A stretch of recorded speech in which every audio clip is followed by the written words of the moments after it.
नमस्कार प्यारे बच्चों, आज हम क्लास 12 का बाजार संतुलन के इम्पोर्टेंट क्वेश्चन आंसर्स को एक बार देख लेते हैं। तो चलिए फटाफट बढ़ते हैं प्रश्न नंबर 1 की ओर।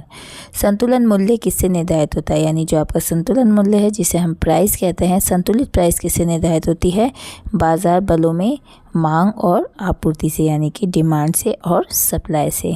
आगे बढ़ते हैं और देखते हैं कि जब मांग और आपूर्ति बराबर होती है तो जब बच्चों मांग यानी कि आपकी डिमांड और आपूर्ति जो दोनों अगर बराबर है तो क्या होता है? संतुलन मूल्य बनता है।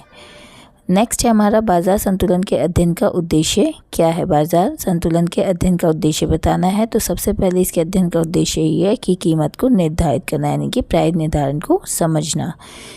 आगे बढ़ते हैं और देखते हैं आपूर्ति में कमी से संतुलन मूल्य। आपूर्ति में जब कमी होती है, यानी कि बच्चों सप्लाई के अंदर अगर कमी हो जाती है, जैसे मान लो बाज़ार में पहले 100 यूनिट बिस्किट्स की आती थी, अब 60 यूनिट बिस्किट की आने लगी है। तो जब सप्लाई में कमी हो गई है तो मूल्य इसका क्या हो जाता है? बढ़ जाता है। क्योंकि बाज़ार में अगर कोई वस्तु कम है लेकिन उसकी मांग ज़्यादा है तो समय उसका मूल्य क्या हो जाता है?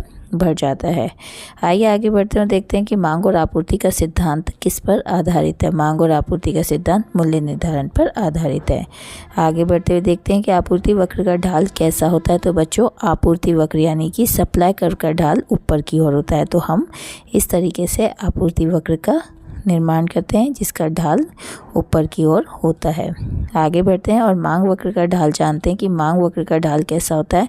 तो फिर से ग्राफ बना देते हैं और नीचे की तरफ मांग वक्र का ढाल होता है, यानी कुछ इस प्रकार से। तो हमारा उत्तर हो जाएगा बी। आगे है आपका अदृश्य हाथ किसने कहा? तो अदृश्य हाथ किसने कहा है? अदृश्य हाथ बताया गया है कि अर्थव्यवस्था के अंदर एक अदृश्य हाथ कार्य करता है जो कि मांग और पूर्ति को संतुलित कर देता है। ये बताया गया था एडम स्मिथ के द्वारा। आइए बढ़ते हैं, देखते हैं न्यूनतम मूल्य का उदाहरण। तो न्यूनतम मूल्य का उदाहरण है कृषि उपज, जो कि MSP यानी कि मिनिमम सपोर्ट प्राइस भी कहा जाता है। इसके अंदर जो सरकार होती है ये क्या करती है? एक न्यूनतम मूल्य निर्धारित कर देती है कि किसी भी वस्तु को इस निर्धारित मूल्य से नीचे पे नहीं बेचा जाएगा। इसके पश्चात आगे बात करते हैं मूल्य सीमा का उदाहरण क्या है। तो मूल्य सीमा का उदाहरण है आवश्यक वस्तुओं पर सरकार के द्वारा तय अधिकतम मूल्य। यानी सरकार कहती है किसी भी वस्तु का मूल्य कुछ भी जो निर्धारित कर दिया गया है उसका मूल्य इससे ज़्यादा नहीं बढ़ेगा। आइए बच्चों आगे बढ़ते हैं और देखते हैं न्यूनतम मूल्य में कौन सी समस्याएं उत्पन्न होती है। तो न्यूनतम मूल्य के अंदर वस्तु की अधिकता की समस्या उत्पन्न होती है। मूल्य सीमा में कौन सी समस्या उत्पन्न होती है? मूल्य सीमा के अंदर कालाबाजारी की समस्या उत्पन्न होती है।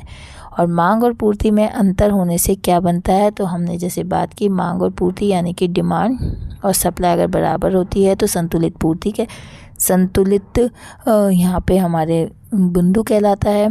यहाँ से संतुलित मूल्य और संतुलित मात्रा दोनों का ही हमें पता चल जाता है। लेकिन अगर इनमें अंतर है तो क्या हो जाएगा? उसे असंतुलन की स्थिति कहते हैं। असंतुलन कैसे होता है? या तो आपकी मांग बढ़ जाए या फिर आपकी मांग पूर्ति से कम हो जाए। तो इन दोनों ही स्थिति को हम असंतुलन की स्थिति कहते हैं। तो उम्मीद करती हूँ प्यारे बच्चों आपको ये पार्ट बहुत अच्छे से समझ आया होगा। अगली कक्षा में हम अपने अगले पार्ट के साथ मिलते हैं। तब तक के लिए धन्यवाद।